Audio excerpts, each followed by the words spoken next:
Okay, so we're out here. We're going to be harvesting some kumquats here in Rongan, Guangxi Autonomous Region in China. And I'm going to use Weifang as the worker because I have to do the videoing. So I've got... Yeah, poor me. Oh, and just a second. No kumquat harvesting would be right without a beer in Gweilo's hand.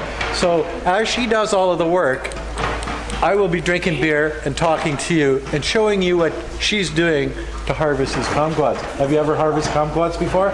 Did you even know what a kumquat was before? Yes. But did you know the name of it? Yes. My English kumquat. name. What's it in Chinese? 金桔. 金桔. 金桔. Yeah, forget it. Yeah, something like that. So anyway, let's go harvesting. Yeah. We'll be right back. Let's go. Let's go. Let's go.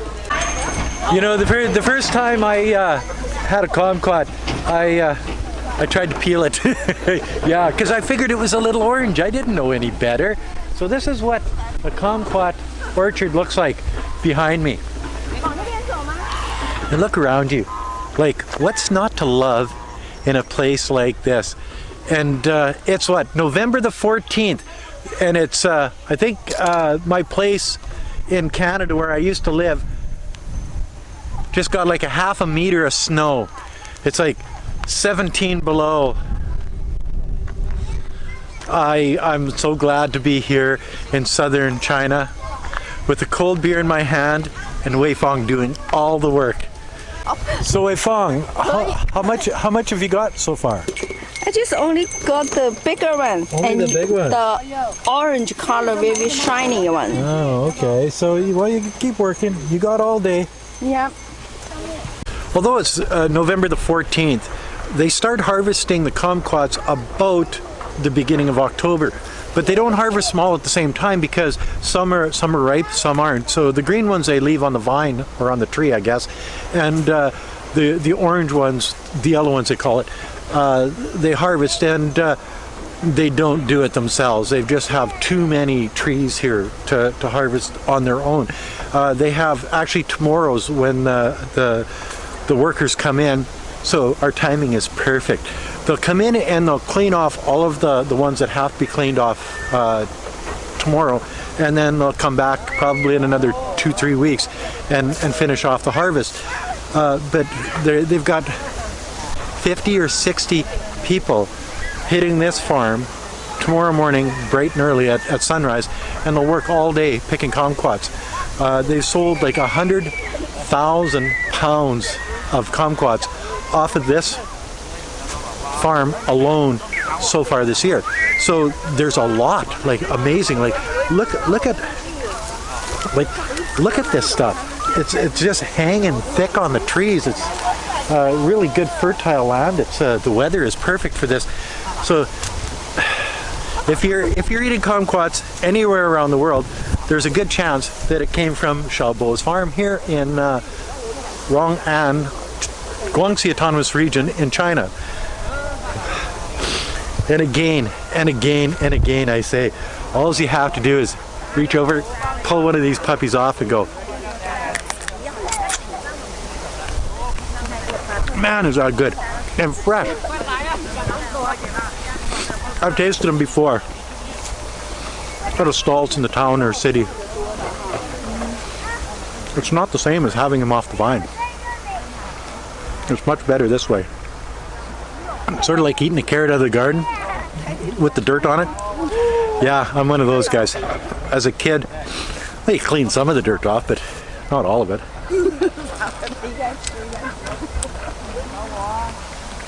Amazing. Eat more. This one, when you cough. You're not going to be a professional kumquat picker anytime soon, because if that's all you've done in a half an hour, 他说我速度不行。You need to eat more this kind of food, and your cough is gone. What cough? And then as anything goes, Weifang gets tired of harvesting kumquats, so then I get saddled with everything. I've got to do the video, I've got to drink the beer, I've got to harvest kumquats, and what are you going to do? Take pictures. Take pictures. Make pretty. Make pretty. Take pictures and make pretty. Oh, okay. Well, but my beer's empty, Weifang. Now what am I going to do? Where?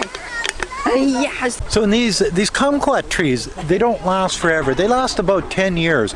That's their peak production time period. And after the 10 years, they actually just cut them down and then replant. And you see, beside me here, this is what's happening in this area here. Is that this area, the trees weren't producing after about 10 years.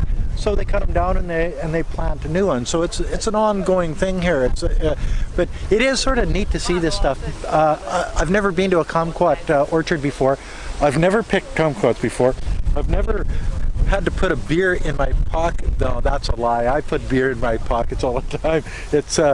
But the idea that these ones are still producing. These are not 10 years old. Yeah. And what a beautiful day. It's got a nice light breeze. It's about 26 degrees outside right now. I'm starting to sweat. I gotta carry Weifang's stuff because it got too heavy. Gweilo, can you carry this? And then, you know, it's not just the nice people in the community. It's not just a most excellent breakfast. It's not just the kumquat orchard. It's not just the mountains around the area. I think it's a combination of everything, and the weather, and beautiful Weifang, of course. You see, in these kumquat trees that they grow don't come from the sky.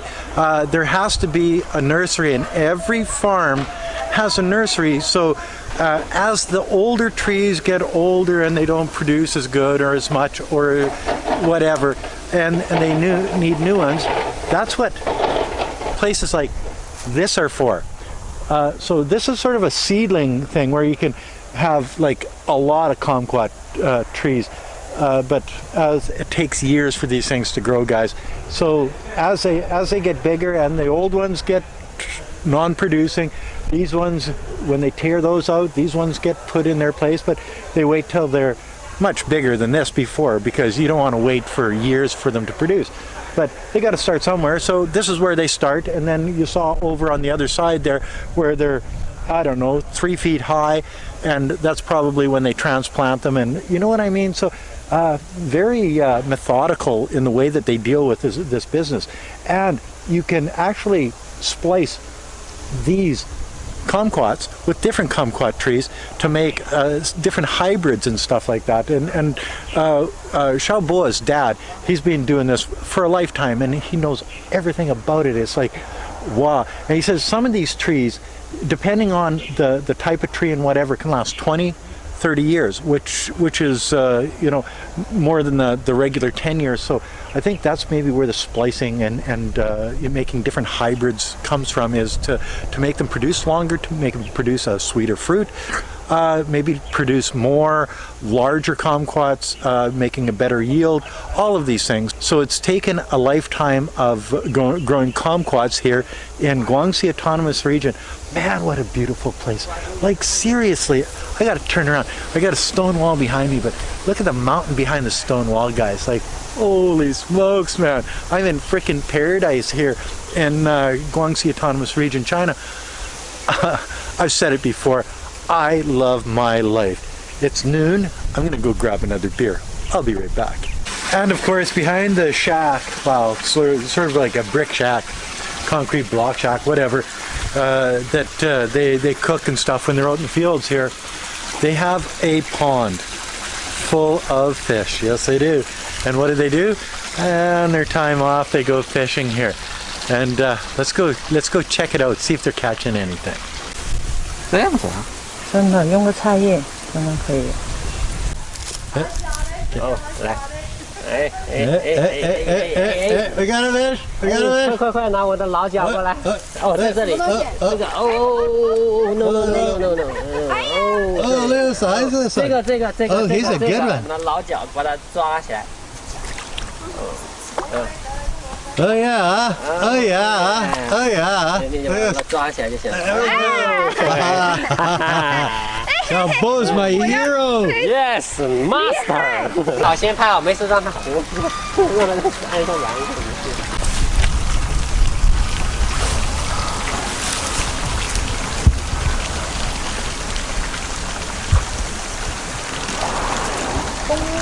什么下钓法？ It was a tough fight, and I had to fight this guy to get him in. But this is what kind of fish you can catch in a little pond like this in Rongan, Guangxi Autonomous Region of China. Get out of here. This one here, I don't know, 2.5, 3 pounder, maybe. He sure put up a fight. It's the biggest one anybody caught today by far, because you know it's Gweilo's fish. By the time, I shouldn't have taken a video of this, because I could have said it was 10 pounds and had big teeth and the whole 9 yards, but check this out, guys. How fresh. How fresh, exactly. So you guys tell me, what's a better day than you start out in the morning at a special soup restaurant, which you can only get here in Rongan. Big meatball and noodle soup. Wow, the meatball is very, very good. Very good, I know. And you know, you look at it and you think, and then he's tasted, and it's like, wow, you know. And then we sort of go for a walk by the river, and then we go, well, we get some beer, of course, because, like, you know, it's what we do. Then we go kumquat picking, and then we go fishing.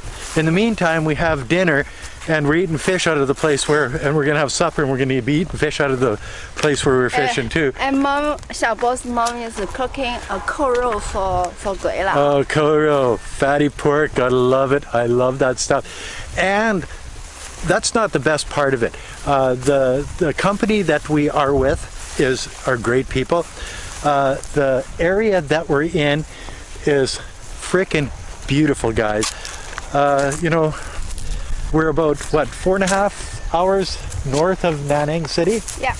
So, you know, it takes a while to get here, but, you know... It's nice. But it's nice, you know, we basically travel all the time, so whether we're here, there, anywhere, it really doesn't make much difference to us.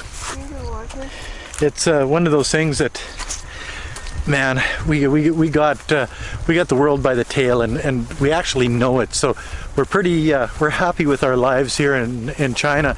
We have no COVID, none at all in Guangxi province, or even in China that I know of. We have no economic downturn. The last quarter was 4.9% higher than last year at the same time, and that was before COVID. You know what I mean? So the world is actually looking pretty good here in China. And that's another video from Gweilo 60. Kumquat picking and fishing day, drinking beer in northern Guangxi province. If you like this video, as always, like, comment, subscribe, push that share button. Don't forget to resubscribe, hit the bell, and till next time, thanks for watching. Bye now.